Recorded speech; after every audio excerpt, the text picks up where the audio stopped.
I'm Amanda Jane Woodall and welcome to my fashion school.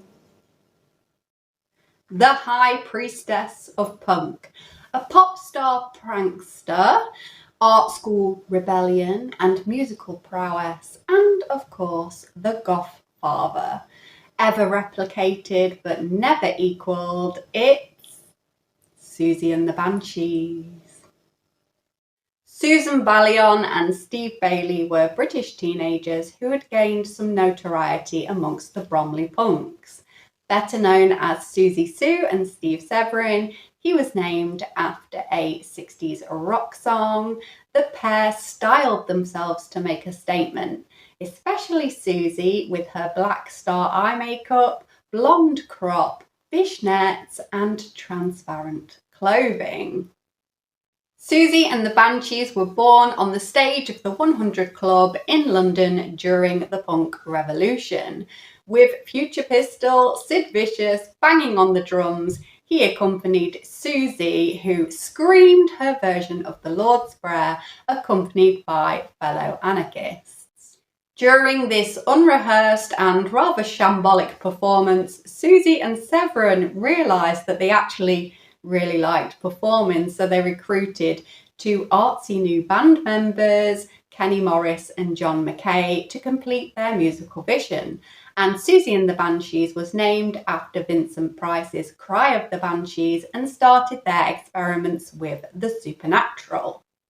The band wanted to follow a different path from the punk movement, being inspired by 1960s film scores, the Velvet Underground and glam rock. They had a unique mix of melancholy instrumentals and Siouxsie's piercing vocal cry. The Banshees were popular at punk rock events and alternative music nights, and soon they recorded for Radio 1 sessions, which gained them public attention. And this was so much so that there was actually a publicity stunt done by fans where they spray painted the buildings of the record companies demanding the Banshees were signed, and label Polydor eventually took a chance on post-punk sound and signed the Banshees. Hong Kong Garden was released in 1978 and was a controversial hit due to racial stereotypes in its lyrics being criticised by the media.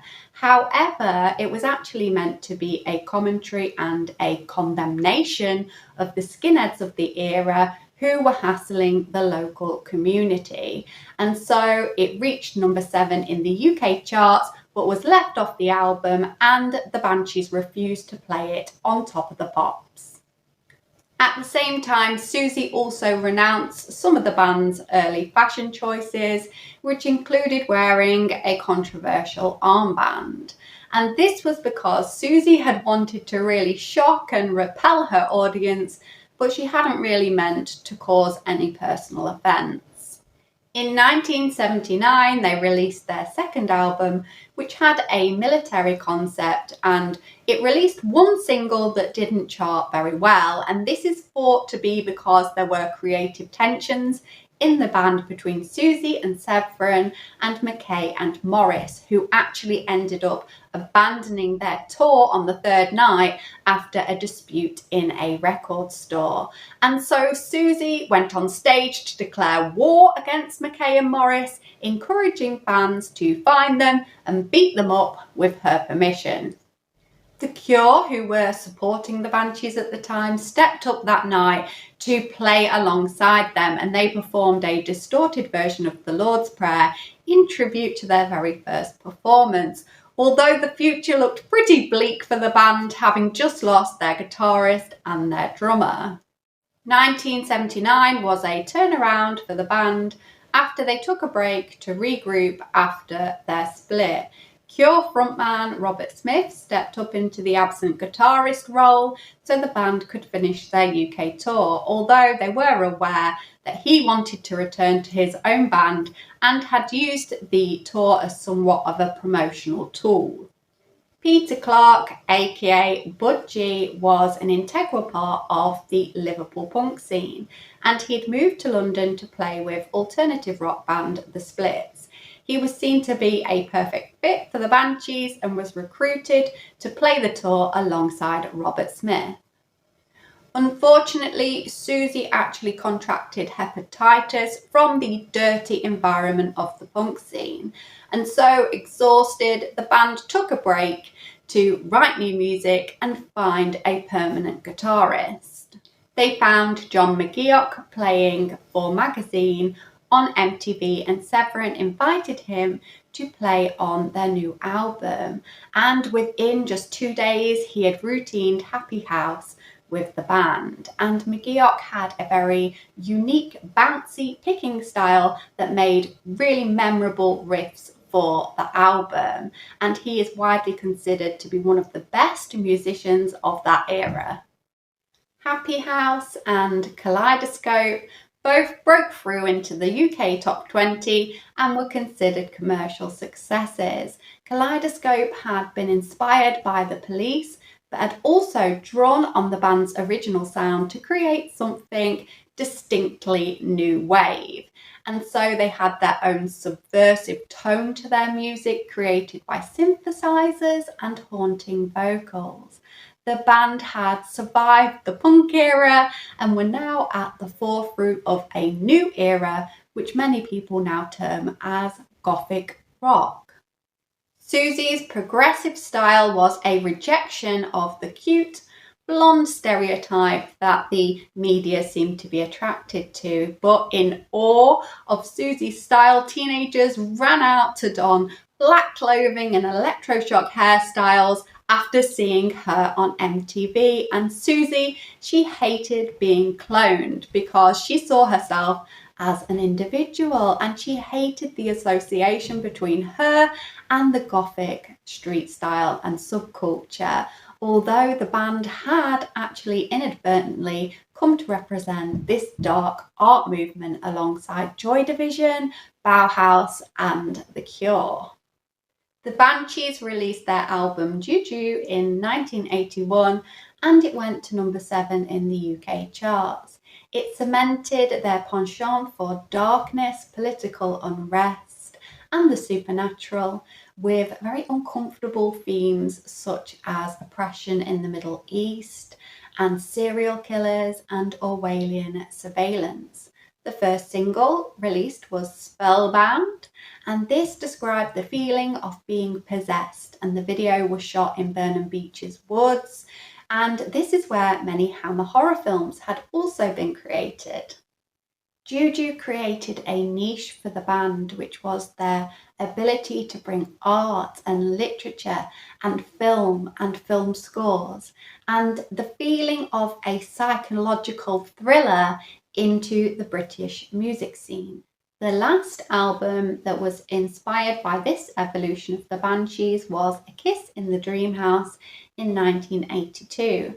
Unfortunately, after this, John McGeoch had spiraled into alcoholism and was brutally fired from the band after playing the wrong song at a gig in Madrid. From 1982 to 1984, Robert Smith actually rejoined the band, and this was because he had a very close bond with Siouxsie and Severin after touring together in their early years. He'd even been inspired by the Banshees to start his band The Cure after listening to their 1978 album Scream. And Robert Smith was always very cagey about which of the two bands he actually wanted to focus on. He enjoyed the musical vacation from The Cure when he joined the Banshees, and during this time Severin would actually try to sow the seeds of discontent in the band, performing pranks on them, such as spiking them before performances so that they would let Robert Smith down. Although Robert Smith, he always kept the door open for The Cure. The 4 years with Smith were very prolific for the Banshees, who toured New Zealand, Australia and Japan, and also collaborated with the Royal Ballet on the song Siamese Twins for a BBC special programme.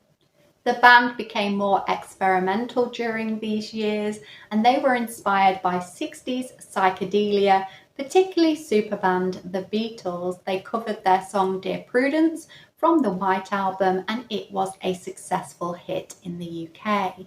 And so the band, they really wanted to create their own very sophisticated album, and they did this with Hyena in 1983, and this featured the Royal Symphonic Orchestra alongside Smith on piano and guitar, and they were invited to play the Royal Albert Hall twice during 1983.